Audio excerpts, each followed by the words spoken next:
Bonjour à toutes, bonjour à tous. Un mois. Il y a exactement un mois aujourd'hui que la Wallonie connaissait son plus grand cataclysme naturel depuis très très longtemps. De cette catastrophe, nous retiendrons tout d'abord une seule chose, c'est la solidarité. TV Wallonie a été sur le front des inondations depuis un mois, avec une présence discrète certes, mais bien présente. Nous avons aidé ceux qui ont fait que ceci devienne un véritable miracle quelque part. Nous avons aidé tout le temps les bénévoles, et pas qu'en prenant des images.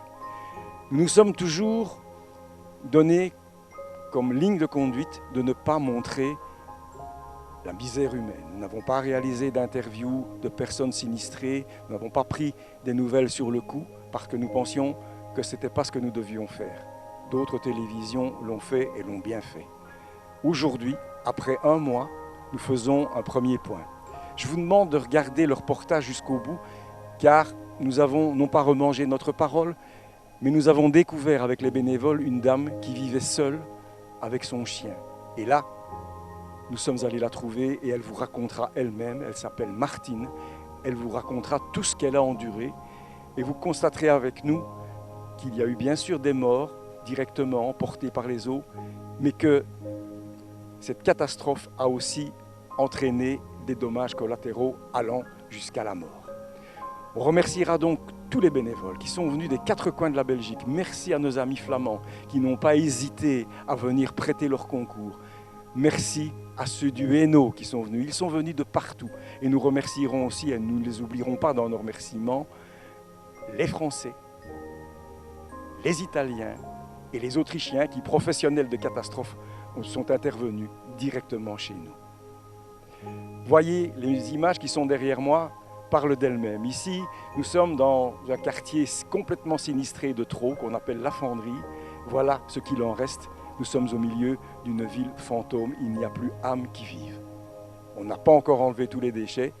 Ça viendra certainement. Il faudra être patient. Mais TV Wallonie va rester fidèle à ce qu'elle a promis depuis notre premier reportage.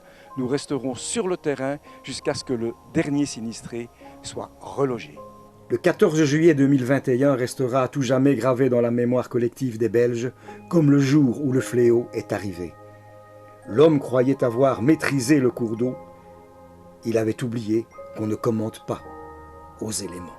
L'eau a parfois atteint une hauteur de plus de 2 mètres dans certaines habitations qui, dans un décor de film de guerre, portent encore les stigmates de la catastrophe. En très peu de temps, ce sont des millions de litres d'eau qui ont envahi des centaines de maisons, emportant avec elles le contenu de la maison, des voitures, des camions et les souvenirs de toute une vie. Sans pitié, l'eau a emmené avec elle des êtres humains et des animaux. Nous avons rencontré Martine, qui a payé un trop lourd tribut à cette catastrophe. Martine, vous avez connu l'enfer. Alors, est-ce que vous pouvez nous raconter ce qui s'est passé ? Les inondations, d'abord j'étais dans mon fauteuil, une vague est arrivée, j'ai vite téléphoné à ma fille, elle est venue avec mon beau-fils et ma belle-fille, et même pas aller une vingtaine de minutes, je vais dire, c'est monté à 1 mètre, on nous a monté à haut, nous sommes restés là 2 jours, mon mari sortait de l'hôpital, après 4 mois d'hôpital, 2 mois de soins intensifs, et voilà, on nous a monté à haut, on est resté là 2 jours sans eau, sans rien, et on buvait l'eau de la chasse. On n'a pas mangé, rien du tout, le chien, on était à sec dans la chambre, on n'a pas su faire autrement. L'eau est montée jusqu'à la 9e marche. Et nous sommes restés comme ça 2 jours, coincés à l'étage. Puis le médecin était venu, mon mari venait de sortir de l'hôpital, le médecin est venu le matin, on n'a pas eu le temps d'aller chercher les médicaments, rien du tout, donc il est resté sans oxygène. Dans la bonbonne, il y avait une réserve de 8 heures, mais l'électricité n'allait pas, donc on n'a pas su faire marcher l'appareil qu'on avait sauvé quand même, et pas de médicaments, rien du tout. Quand il a vu qu'on n'avait plus rien, parce que tout ce que vous voyez ici, c'est des trucs qu'on m'a donnés, quand je vous dis on n'a plus rien, on n'a plus rien.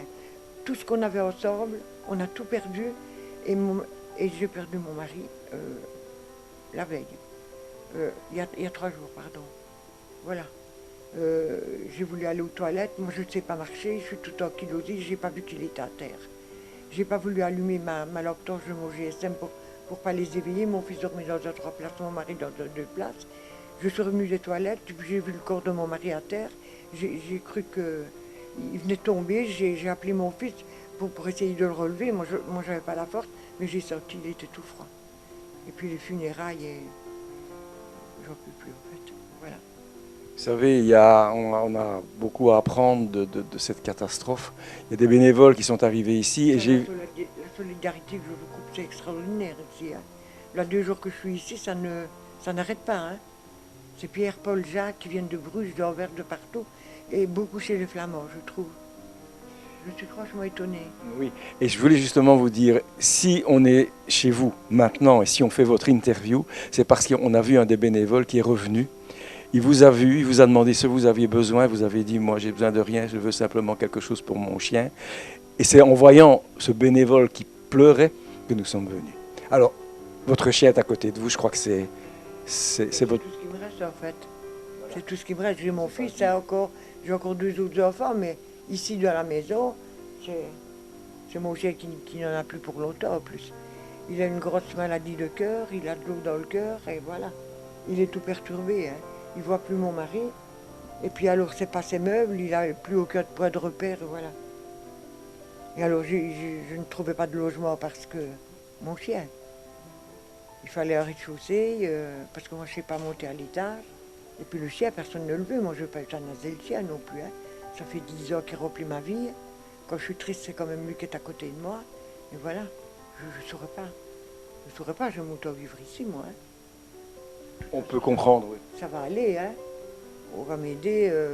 C'est parce que l'expert n'est pas encore venu après un mois. Hein. Et qu'on ne s'est pas bougé, arracher les murs et tout ça, autrement ça aurait déjà été fait. Hein. J'espère que après j'aurai de l'aide, parce que les jours passent et les bénévoles s'en vont, vous voyez. Ça va durer un petit temps et puis alors on n'aura plus personne. Martine, on peut prendre un engagement avec TV Wallonie, c'est de vous suivre, de revenir de temps en temps, voir comment vous allez. Ça, je le promets à tous ceux qui nous regardent. Parce qu'il y a...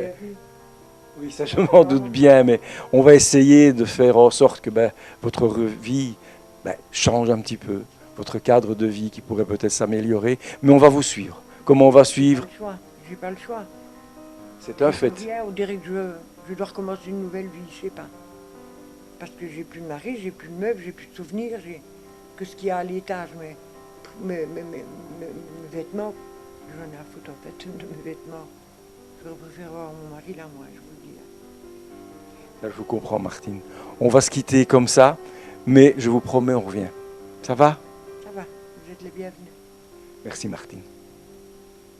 La catastrophe que nous venons de connaître aura cependant eu le don de réveiller les consciences humaines. Sans se poser de questions, ce sont des centaines de bénévoles venus des 4 coins de la Belgique et même parfois de l'étranger qui ont débarqué en bord de Vesdre et ailleurs. Beaucoup sont encore là à ce jour et le mot que l'on entend partout et tout le temps c'est « merci ». Le temps du nettoyage est arrivé le long des berges de la Vesdre. Nous avons rencontré Lionel Legrand, coordinateur de la Jeune Chambre internationale de Liège, qui nous a expliqué un petit peu en quoi consiste son travail. Bonjour Lionel, qu'est-ce que c'est au fait la Jeune Chambre internationale de Liège ? Alors la Jeune Chambre internationale de Liège, c'est un mouvement de jeunes citoyens qui a pour objectif de créer des événements citoyens tout au long de l'année. Et cette année-ci, on a été fort appliqué et aujourd'hui, on peut le voir, on travaille de beaux partenaires qu'on peut vous expliquer. Depuis plusieurs semaines, nous avons le bonheur quand même de voir de nombreux bénévoles venus de Flandre qui travaillent le long de la rivière. Mais que font-ils au juste ? Effectivement, donc nous ici, on a été mandatés par Wallonie Plus Propre et par River Cleanup. Donc ce sont 2 grosses associations pour organiser des événements un peu partout et organiser des grands rassemblements de bénévoles afin de ramasser les déchets tout au long de la Vesdre. Et donc tous les mardis et jeudis, on est avec les équipes et on organise ça sur une commune différente, quoi. Mais ces bénévoles nous paraissent tellement nombreux. En fait, combien sont-ils ? Alors au départ, on a commencé, on avait un quart de 75 personnes et là depuis 2 semaines, on tourne à plus ou moins 300 personnes tous les mardis et 300 personnes tous les jeudis, donc 600 personnes par semaine. TV Wallonie n'est pas sur le terrain uniquement pour filmer, non. Elle est là aussi et surtout pour soutenir les bénévoles et leur remettre, par exemple, des boissons et des friandises. Oh, c'est bien peu de choses, en fait, pour le travail qu'ils accomplissent au quotidien. Nous avons rencontré quelques-uns de tous ces bénévoles et nous en avons profité pour leur demander quelle était leur motivation. D'abord, quand j'ai vu les images à la télé, je me disais qu'il fallait faire quelque chose. Et je passe mes jours en tant que représentante pour Coca-Cola. Et eux, ils donnent la possibilité de travailler 2 jours comme bénévole pour une organisation de choix. Et là, je n'ai pas hésité et je voulais faire vraiment quelque chose pour les gens de cette région-ci. Mais en voyant les reportages à la télé, je me dis je ne peux pas rester chez moi à rien faire. Et voilà, je fais du bénévolat dans des organismes. Et alors ici dans mon pays, il y a des choses qui se passent, mais il faut que je vienne aussi, quoi. Je ne pouvais pas rester là. Il fallait que je trouve les moyens pour arriver jusqu'ici. Et puis, grâce à ma sœur, voilà.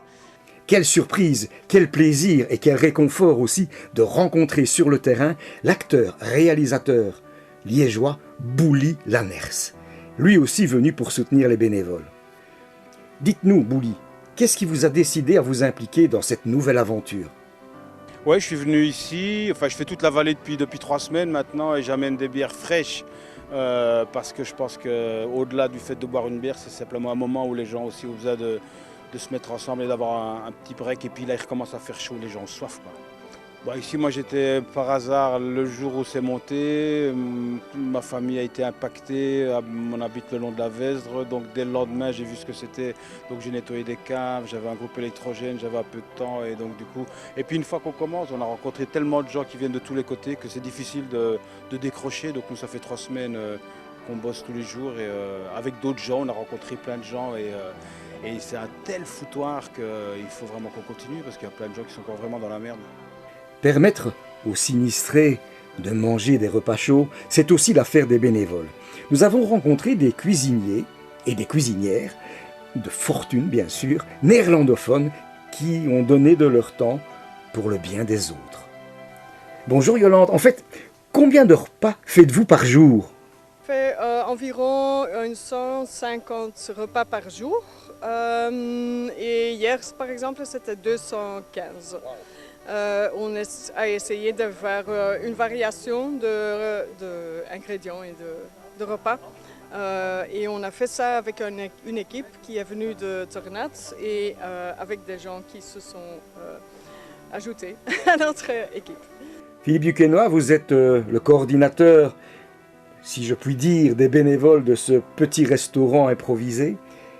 C'est bien sympathique. Mais quelle a été votre motivation pour venir de chez vous, ici à Troo? On a vu les images aux télé, dans les journaux et tout ça. Donc à un certain moment, j'avais dit à ma copine, il faut faire quelque chose. Donc nous avons inscrit aux cuisines de Tilf pour cuisiner là-bas. Et d'un jour, on a commencé là-bas le vendredi. On m'a demandé pour aussi venir le dimanche. Oui, à un certain moment, on commence avec peler des patates et le vendredi, on est sur le VRT Journal. Voilà, ça c'est un peu l'histoire, jusqu'à maintenant. Ouais. Philippe, tout n'est pas toujours tout rose. Vous avez un petit coup de gueule, comme on dit chez nous, à pousser. Alors faites-le. Effectivement, donc j'ai quelques liens dont je sais. On estime que la Croix-Rouge a reçu plus de 3 millions d'euros seulement de supermarchés. Donc ça veut dire que la Croix-Rouge peut faire des commandes au supermarché pour les gens d'ici, pour les sinistrés. Jusqu'à ce moment, aucun euro de ce budget est utilisé. Par contre, nous ici, il y a un dépôt ici pour les gens qui peuvent ramasser des choses alimentaires, des choses de base, du beurre, du lait, des œufs. Et ici, on n'a pas le budget. Donc, ma question à la Croix-Rouge est donner aux centres qui sont aux mains des locales, donne un chèque par semaine de 250 € pour acheter des choses. Ils vont prendre leur voiture, ils vont au Lidl ou au Colruyt, n'importe, pour acheter des choses. Et ils savent ce qu'on a besoin. Et ils savent quels gens de commune ont le droit d'avoir du riz ou des pâtes ici, ou des pommes de terre. Parce que si la Croix-Rouge fait ça, on ne connaît pas les habitants ici. Donc quelqu'un qui n'a pas le droit de demander des alimentations nécessaires, il ne va pas recevoir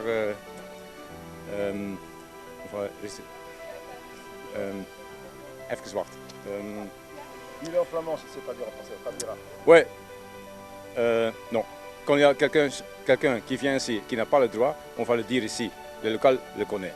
Ouais, le Croix-Rouge ne connaît pas. Voilà. Au milieu de cette période difficile, les animaux n'ont pas été oubliés. Un groupe de toiletteuses a en effet décidé d'offrir gratuitement leurs services afin de toiletter les chiens des personnes sinistrées. Au toutou d'Anaïs, nous y avons rencontré l'une d'elles. Bonjour Anaïs, qu'est-ce qui vous a décidé à entreprendre cette action?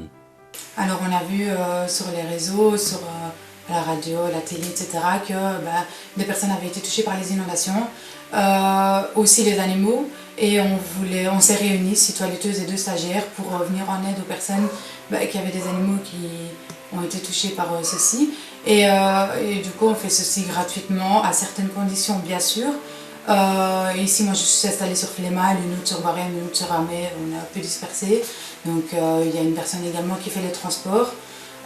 Il suffit de nous contacter et on vous viendra en aide avec plaisir. Philippe vient du Hainaut. Et pour la 4e fois depuis le début de la catastrophe, il est venu sur le front des inondations avec ses amis et 12 camionnettes chargées à ras-bord. Voici d'ailleurs le témoignage de 2 personnes aidées par nos amis du Hainaut. Aujourd'hui, vous venez de recevoir des pains des gens qui viennent du Hainaut. Qu'est-ce que ça vous fait, vous? Moi, je suis sidérée de la solidarité que tous ces gens-là peuvent donner aux personnes qui se trouvent, les hommes, mères, jusqu'au cou. Et ça, je les remercie de tout cœur. On les a couverts, nous, les bénévoles, parce que c'est vraiment les gens extraordinaires qu'on a découverts. C'est une belle leçon que la vie nous a donnée. Malheureusement, il a fallu passer par une catastrophe. Je vous souhaite tous les bonheurs du monde. Je voudrais qu'au plus vite, vous avez votre maison encore, c'est quelque chose. Vous avez sauvé votre bien. Vous êtes toujours là. Et j'ai sauvé mon chat. Et ça, c'est le principal, parce qu'on est aussi avec la SPA. Et je voulais vous dire bravo, courage et à très vite. Merci beaucoup, monsieur. Et bonne journée à vous. Merci Josiane. Qu'est-ce que vous pensez d'une initiative comme celle-là? Est-ce que ça ne met pas un peu du baume au cœur quand même quelque part? C'est vraiment merveilleux, toutes ces personnes qui viennent un peu de partout, nous aider, nous donner plein de matériel pour nos enfants et tout ça, c'est vraiment... Il n'y a même pas de mots pour leur dire merci en fait. Je vois, vous avez les bras tendus depuis tout à l'heure, on vous a fait attendre un petit peu avant le... Mais je crois que là, il y a quand même de l'espoir qui revient. Et alors, je ne sais pas si vous vous souvenez d'Autant on porte le vent, ça se terminait par demain sera un autre jour. Je crois que c'est ça, on est parti maintenant. C'est ça, demain est vraiment un autre jour. Et voilà, il faut aller de l'avant, on est vivant, c'est ce qui compte. Et notre maison, on pourra la réhabiter dans 1 an, mais on l'a toujours, donc c'est ce qui compte vraiment. Nous disons tous les bonheurs du monde après cette catastrophe. À bientôt. Merci beaucoup. Petite rencontre à présent, chargée d'émotions, avec notre brave ami Philippe. C'est venu comment cette idée de solidarité comme ça spontanée? On a voulu essayer de faire le maximum parce que on a vu tous ces gens qui ont été touchés et maintenant voilà, on est, je vais dire,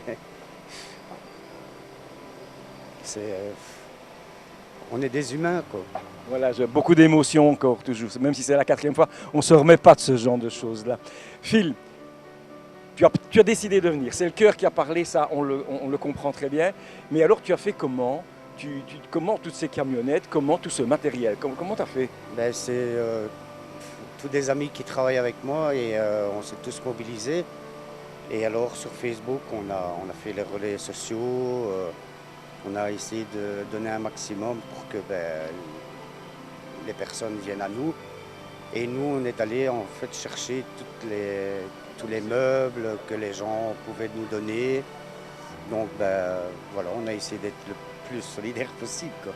Et les camionnettes alors, ce sont des véhicules personnels des gens, c'est quoi? Ce sont en fait tous des indépendants qui travaillent avec moi et qui ont voulu donner aussi voilà, un peu Je vois le sourire de Philippe le combattant qui revient. C'est dur, c'est dur pour tout le monde et on aura appris beaucoup de cette catastrophe. Et la première chose, bien sûr, c'est la solidarité des 4 coins du pays, des 4 coins de la Wallonie aussi, bien sûr, puisque vous êtes là. Mais pendant que vous vous déchargiez tout à l'heure, il y a encore une grosse voiture qui s'est arrêtée. C'était des néerlandophones qui venaient encore donner le coup de main. Est-ce que ça ne nous rassure pas un petit peu sur l'humain finalement, tout ça? Oui, franchement, moi je trouve qu'il y a super beaucoup de solidarité. C'est même touchant, quoi. Ouais, c'est bien. Ouais. C'est bien. On va continuer alors. Bien sûr. On va continuer tant qu'il y aura des gens qui seront dans la misère. Ben on sera là. Alors on va se revoir, Phil, ça c'est déjà une bonne nouvelle. Et alors de toi à moi, pour terminer sur une note un tout petit peu plus légère, quand tu vois tout ça, les gens qu'ils viennent du nord du pays, qu'ils viennent du sud, peu importe, qu'ils viennent du milieu, c'est un seul pays, non? Je pense que tout le monde est uni par la solidarité, oui, ça oui. Alors comme je le dis souvent, la Belgique de papa, elle a encore de l'avenir.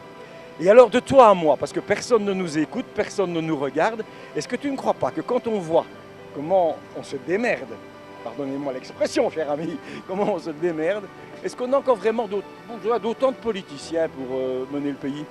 Vraiment pas. Alors là, nous on n'a vraiment pas eu de politiciens qui nous ont aidés.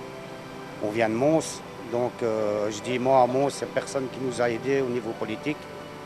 Et j'estime que voilà, c'est uniquement les citoyens.